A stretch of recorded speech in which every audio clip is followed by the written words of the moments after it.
La bourse de Paris continue de s'enfoncer dans le rouge à la mi-journée. Les investisseurs optent pour l'attentisme à la veille des décisions de politique monétaire de la Fed et des résultats des géants technologiques américains.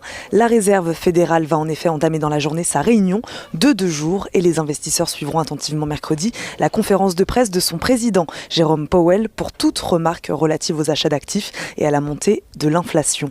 Sinon, je le disais, les résultats des entreprises sont à l'honneur cette semaine des deux côtés de l'Atlantique. À Wall Street, les géants Alphabet, Apple et Microsoft doivent publier leur trimestriel après la clôture.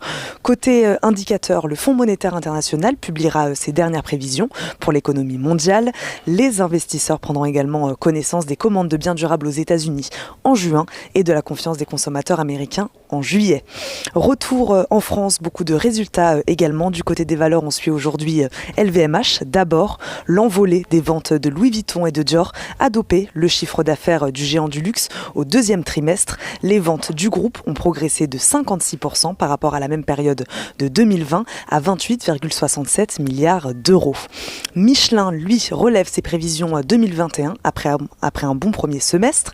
Le groupe a enregistré 11,2 milliards d'euros de ventes entre janvier et juin contre 9,4 milliards sur la même période de 2020.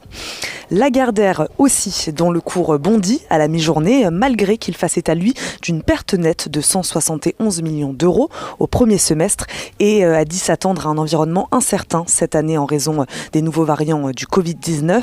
Le groupe prévoit tout de même une marge de plus de 10% pour sa branche édition Lagardère Publishing en 2021, après une performance historique de cette division au premier semestre.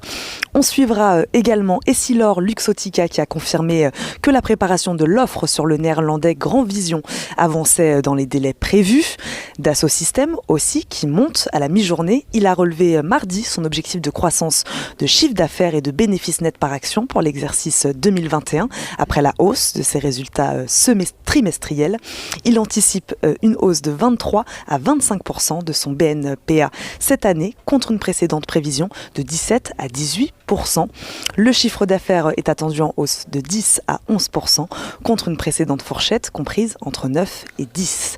Enfin, Worldline abandonne, lui, plus de 8% à la mi-journée. Le spécialiste des paiements électroniques a confirmé ses objectifs pour l'exercice 2021 après avoir vu ses résultats se redresser au premier semestre.